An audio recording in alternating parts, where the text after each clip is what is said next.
Welcome dear students of 8th standard. We are starting with the third chapter now after the two chapters. Third chapter is all about something called as the indices and the cube. तो cube के बारे में बाद में देखेंगे. पहले हम लोग बेसिक कंसेप्ट समझते हैं कि what do mean by indices. Guys indices जो है it's a plural form of index. Before that, let's try to understand what do you mean by index, or we also call it as power. Guys देखिए index में simple लिखा है यहाँ पे एक number है 5, ठीक है, which we call as a base. And 5 के माथे के ऊपर 5 के ऊपर कोई भी इंटीजर हो सकता है. इंटीजर मींस व्हाट गाइस, उसमें नेगेटिव नंबर्स भी आ गए, उसमें पॉजिटिव नंबर्स भी आ गए और उसमें जीरो भी आ गया. सो बेस नंबर के ऊपर कोई भी इंटीजर हो सकता है, उसको हम लोग क्या बोलेंगे, इंडेक्स बोलेंगे. क्या बोलेंगे, इंडेक्स बोलेंगे. ठीक है, अब ये इंडेक्स आपको बताता क्या है, इंडेक्स आपको क्या बताता है उसके बारे में देखते हैं. Index will give you the idea that number of times you need to multiply given base number. मतलब आपका जो बेस नंबर है उसका कितने बार मल्टीप्लीकेशन होगा, number of times you need to multiply. Means यहाँ पे एग्जांपल लिया मैंने 5:4 मींस व्हाट, 5 का 4 बार मल्टीप्लीकेशन. तो जितना इंडेक्स रहेगा उतनी बार आपको बेस नंबर को मल्टीप्लाई करना है खुद के साथ. तो यहाँ पे 4 है, सो यहाँ पे कितने बार, 1 2 3 4 टाइम्स मल्टीप्लाइंग यहाँ पे. ठीक है, तो इंडेक्स का मतलब समझा आपको. नाउ 7th स्टैंडर्ड में ये कोई अपने लिए नया चैप्टर नहीं है.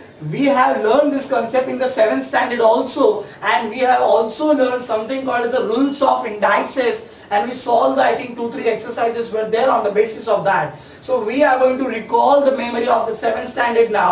The very first rule of indices is what, a raised to m into a raised to n is equals to a raised to m plus n. Guys, if the base number is same and the multiplication is there, then the powers will get add, or the addition will take place between the powers. About your first rule of indices, one example is over here, 7:3, 7:4, the bases are same. Guys, always remember, if and if only if the base, if and only if the base is same, then only you will be able to apply the rule, the very first rule, and all the other rules are also. So guys, here the addition is simply taking place. 3 plus 4 is 7 here. Now here the 9:2 minus 8, 9:2 plus 2, right? So guys, irrespective of the sign कुछ भी होने दो, दोनों में अगर multiplication है तो process कौन सा होगा, एडिशन का. इसके लिए यहाँ पे एडिशन हुआ है. सो -8 plus 2 that is your -6. now यहाँ पे 9:11 into 10:3. now since the base is not same, hence the further rule you cannot apply. You have to keep this term as it is. You have to keep this multiplication as it is. Now after this, the second law about the division. Guys, if a raised to m into a raised to m divided a raised to n, or this can be represented like this way also, a raised to m upon a raised to n, it can be shown as a raised to m minus n, since the division is there, right? First वहाँ पे multiplication था, अभी यहाँ पे division है. That's why the process that will carry out will be your subtraction. So one example, 9:3 divided 9:4. 9:3, this minus is the sign of process, this minus is the sign of subtraction. People, don't confuse between that. So minus will get plus here, and the answer will be 9:1, and that is nothing but the 9. This was about your second law. Moving to the next law, a raised to m raised to n means what, the bracket raised to n. So यहाँ पे the multiplication will take place m raised to m into n. ये आप rule थोड़ा याद रखें, क्योंकि ये rule अपने को लगने वाला है इस 3.1 और 3.2 में. 3.2 में स्पेशली अपने को लगेगा. So 5:2 raised to 3. So 5:2 into 3, that is your 6. ठीक है. This is about your third law. Then these are a few statements that we need to understand. Anything raised to 0, that any number raised to 0, the answer will be always 1. Any number raised to 1, the answer will be that number only. The same number will be there. Now here, this point is very important, people. Now here a raised to m is there, right? Now suppose यहाँ पे देखिए, अभी इसका denominator कुछ नहीं है, और जिसका डिनोमिनेटर कुछ नहीं होता उसका डिनोमिनेटर होता है 1. Now if suppose this a raised to m is not happy in the numerator, it wants to transport, or it wants to go in denominator, so ये डिनोमिनेटर में जब जाएगा तो इसके पावर का साइन चेंज हो जाएगा. अगर ऊपर प्लस है तो नीचे जाने के बाद हो जाएगा माइनस, अगर ऊपर माइनस है तो नीचे जाने के बाद होगा प्लस. बात समझ रही है? सेकेंड थिंग, अगर कोई नीचे बैठा है, डिनोमिनेटर में बैठा है और उसको यदि ऊपर जाना है तो भी साइन चेंज होगा। नीचे माइनस है तो ऊपर जाएगा तो हो जाएगा प्लस, और नीचे प्लस है तो ऊपर जाके हो जाएगा minus. So this thing also you have to remember. This thing multiplication is there in the bracket a into b and raised to m। तो ये जो पावर है वो पावर दोनों को लागू होगा, तो a raised to m into b raised to m। ठीक है, एग्जांपल लिया मैंने छोटा सा 2 into 3 raised to 3 or cube you can say।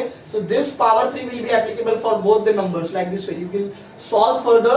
Now you know index का मतलब क्या, उतने बार मल्टीप्लीकेशन। So 2 का 3 बार, 3 का 3 बार, you will get the answer 216 of this stuff। You can also verify that by multiplying 2 3s are 6 and 6 का cube, वो भी answer आपको कितना मिलेगा, 216 ही मिलेगा। Alright, now जैसे ये ब्रैकेट में मल्टीप्लीकेशन है तो पावर दोनों को लागू होगा, वैसे अगर डिवीजन रहेगा like a upon b raise to m, तो ये m भी दोनों को लागू होगा, तो a raise to m upon b raise to m। Like this way 3 raise to 3 by 2 raise to 4, तो दोनों को लागू होगा, that is 3 raise to 4 upon 2 raise to 4। You can solve this thing further, आपके लिए छोड़ा है मैंने। Then coming to the chapter का पार्ट 3.1 का, ये तो आपका पूरा रिवीजन हो गया पहले का।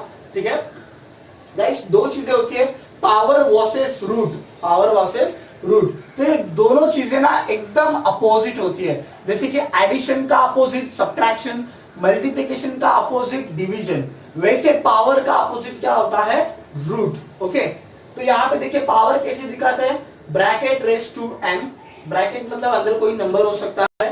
रूट कैसे दिखाते हैं, ब्रैकेट कोई नंबर होगा, you can see this sign is of the root, this sign is of the root, and यहाँ पे है n। ठीक है, ये n क्या बताएगा, यहाँ पे n इज अ इंडेक्स, मतलब जैसे यहाँ पे 5/4 ना, so 5 is your number and 4 is your index. So यहाँ पे 5 is the number, n is the index. वैसे अंदर वाला जो नंबर रहेगा it is called as radicand, क्या बोलेंगे इसको, रेडिकेंड। एंड यहाँ पे जो n रहेगा उसको बोलेंगे ऑर्डर ऑफ रूट, क्या बोलेंगे, ऑर्डर ऑफ रूट। ठीक है, ऑलराइट, एक एग्जांपल देता हूं आपको। गाइस लाइक यहाँ पे देखो 2 का क्यूब आपको मिला आंसर 8, राइट। लेकिन अगर इसी 8 का आप यहाँ पे क्या किया है, पावर का प्रोसेस किया है, राइट। तो आफ्टर अप्लाइंग द पावर मुझे आंसर मिला 8, लेकिन इसी 8 का अगर आप रूट लोगे, रूट लिया, जितना इंडेक्स था उतना ही यहाँ पे क्या है, ऑर्डर है, ऑर्डर ऑफ रूट है, तो cube root of 8 I will get the answer 2। तो इस पे से आपको समझेगा कि पावर एंड रूट दोनों भी अपोजिट प्रोसेसेस है।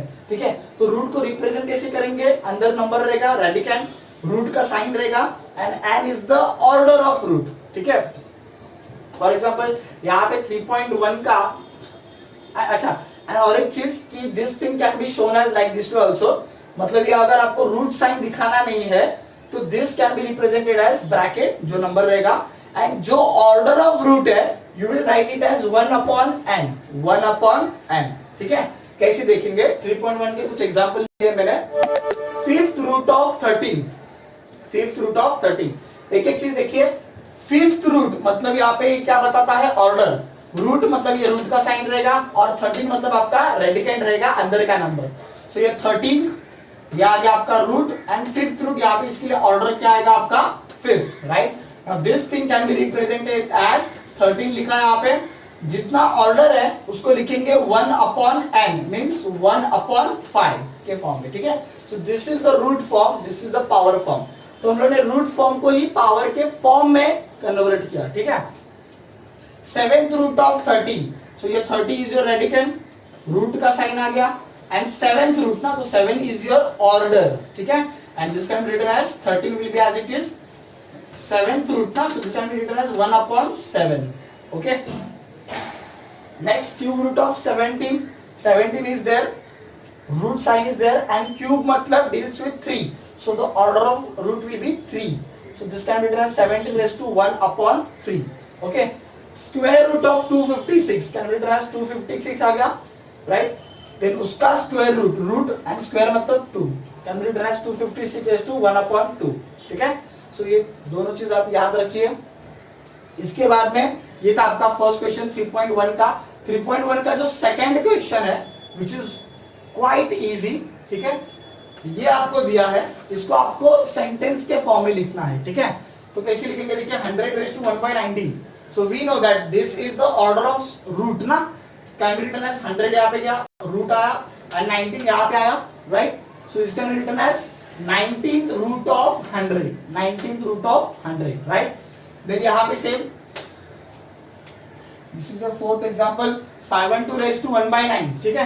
कैसे लिखेंगे, रूट आएगा 512, 1/9 है ना, 1 अपॉन है, इसका मतलब वो रूट है, ठीक है। अगर खाली 9 होता तो वो क्या होता था, पावर होता था, मतलब 512 रेज़ टू 9 होता था सिर्फ, तो वो पावर होता था, लेकिन 512 रेज़ टू 1/9 है, so 1/9 means it's a root, ठीक है। So we will write as 9th root of 512, ठीक है। Rest of the sums you can solve by yourself. In case of any doubts, you need to send on our official WhatsApp number 7304603490. Now, moving to the 3.2 people. 3.2 में बहुत ही simple है, जैसे मैंने आपको बताया। Now 3.2 का जो क्वेश्चन है, ठीक है, वो कैसे सॉल्व करना है, देखिए एकदम इजी बताता हूँ आपको मैं। 45 यहाँ पे देखिए 45 रेज़ टू 4/5 है, मीन्स फ्रैक्शन में पावर है आपका, ठीक है। Guys 4/5 can be written in 2 ways. How, numerator को बाजू में निकालिए, तो कैसे लिखेंगे, 4 इंटू 1/5, यहाँ पे 4 इंटू 1/5, ठीक है। बात समझिए इतना, 4/5 में से ऊपर वाला जो पावर रहेगा, न्यूमरेटर को बाहर निकालिए, so it can be written as 4, बाजू में गया तो 4 इंटू 1/5, यहाँ पे 1 बचेगा ना, रहे ऐसे तो नहीं रहेगा ना कि 4 इंटू ऊपर कुछ नहीं है, कुछ नहीं, मतलब यहाँ पे क्या रहेगा 1, 4 इंटू 1 4, 4/5, ठीक है। Now this is the one way. Now you can also interchange the number ना, 4 into 1/5 it will be also represent as 1/5 into 4, उल्टा कर दिया, सिंपल, 4 इंटू 1/5 उसको उल्टा कर दिया 1/5 इंटू 4, ठीक है। अभी क्या करना है, देखिए एक बार आप इसको अंदर लीजिए और एक बार आप इसको अंदर लीजिए। पहले इसको अंदर लेते हैं, अंदर ले लिया, बाहर क्या बचा 1/5, तो 1/5 मतलब क्या हो गया, रूट हो गया, तो एक कितना रूट हो गया, 5th रूट, कितना हो गया, 5th रूट, किसका, किसका, 4th पावर, ये 4th आपको पावर के फॉर्म में दिख रहा है, right. So this is in the form of root, this is in the form of power, so 5th root of 4th power of 45। समझ में आ रही बात। यहाँ पे देखिए 1/5 को अंदर लेंगे, मैंने बोला ना इसको उल्टा करेंगे, दिस इज द सेकंड वे, उल्टा करेंगे, ये 1/5 को अंदर लिया, तो यहाँ पे क्या मिला, देखिए पहले इंटीजर मिल रहा है ना, मतलब पहले पावर मिल रहा है, अंदर रूट मिल रहा है। यहाँ पे क्या मिल रहा था, बाहर रूट मिल रहा था, अंदर पावर मिल रहा था। यहाँ पे क्या मिल रहा है, बाहर पावर मिल रहा है, अंदर रूट मिल रहा है। तो यहाँ पे बोलिए 4th power of 5th root, 1/5 ना, 5th रूट ऑफ 45, ठीक है। So this is the root of power and this is the way of power of root, ठीक है। तो मैंने क्या बोला, प्रोसेस कैसे है, नंबर है, नंबर के ऊपर जो पावर है, उस पावर को थोड़ा न्यूमरेटर को खिसका दो बाजू में, तो this 4/5 can be written as 4 into 1/5। तो एक बार 4 इंटू 1/5 लिखो, एक बार उसको इंटरचेंज करके लिखो, दैट इज 1/5 इंटू 4।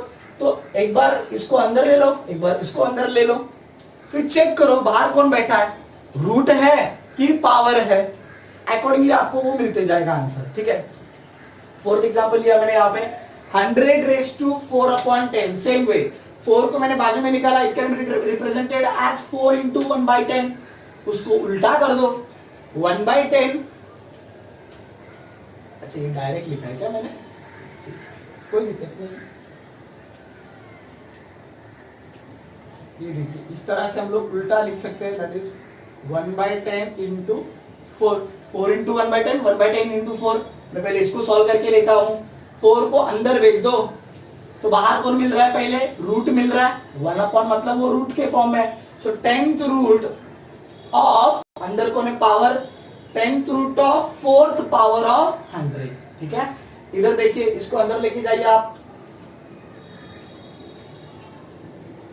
तो इधर क्या मिलेगा, बाहर कौन मिल रहा है, पहले पावर, तो 4th पावर ऑफ 1/10 मिल रहा है ना अंदर, तो 4th power of 10th root of 100, this can be represented as like this way.